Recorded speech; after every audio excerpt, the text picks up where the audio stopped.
The night was still, too still for a summer evening. Usually the cicadas were loud, their chorus filling the air, but that night the silence felt almost heavy. I had been inside finishing some paperwork when a faint scent hit my nose. Smoke.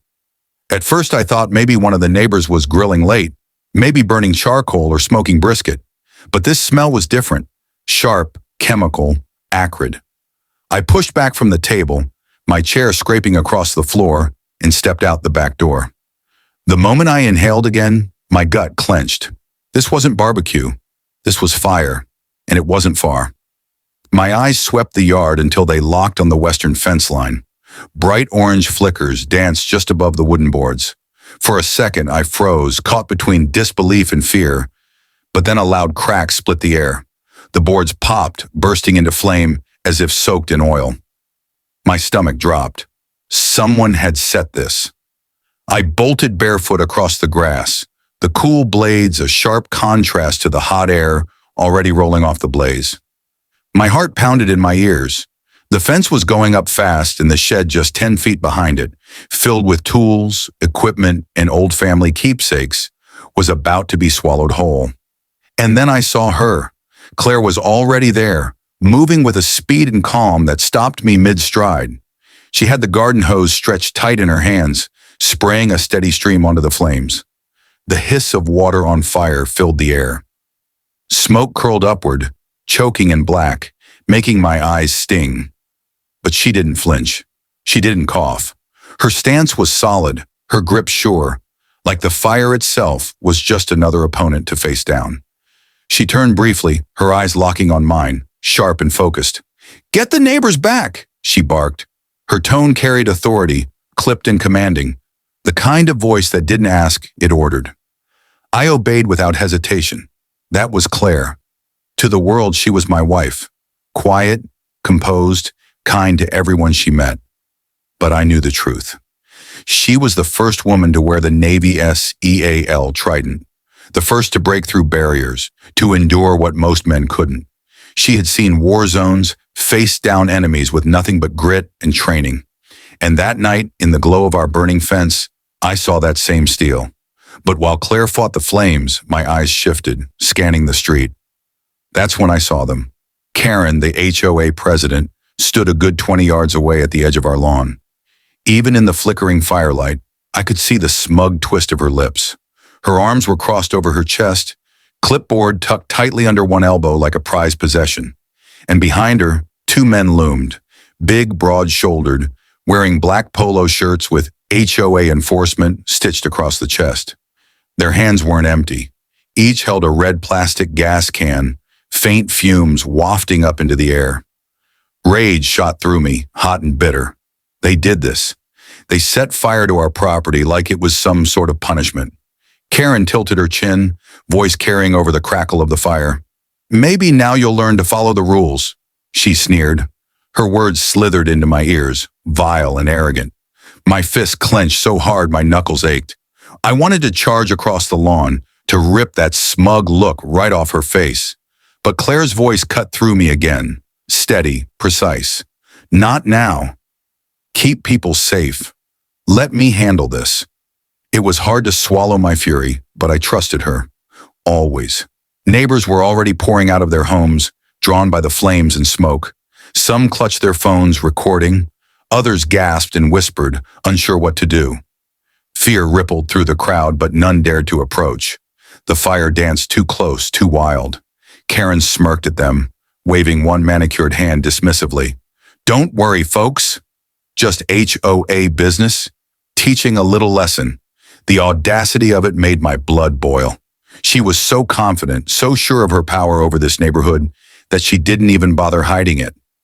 Claire yanked the hose, directing the spray more forcefully against the wooden boards.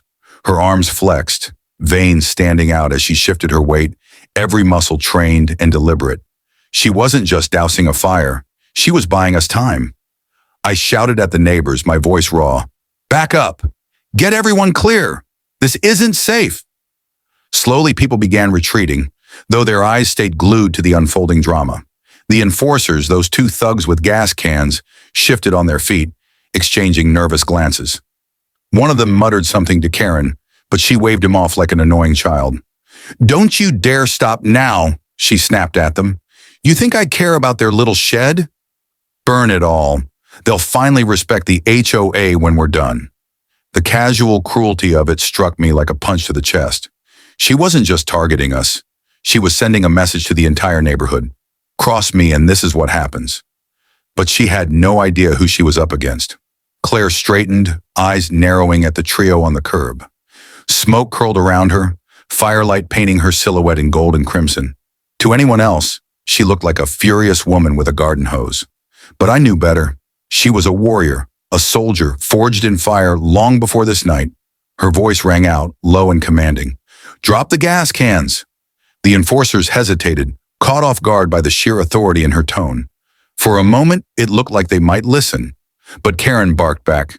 "Ignore her! She's bluffing!" Claire took a step forward, hose still in hand. Her stance was unshakable, her eyes like steel. That wasn't a request. The crowd of neighbors hushed, the weight of her words settling heavy over the street. Even the crackling fire seemed quieter, as if waiting for what would come next. For the first time, I saw fear flicker in the enforcer's eyes. And in that moment, I realized something. Karen thought she was playing a game of power, but Claire wasn't playing. She had faced down men with real weapons, real hate, in real battlefields. Compared to that, these bullies with their gas cans were nothing.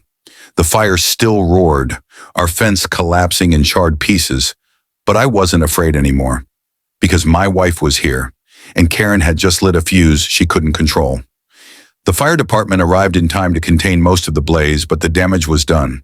Half our shed was gone, a part of our fence blackened into ash.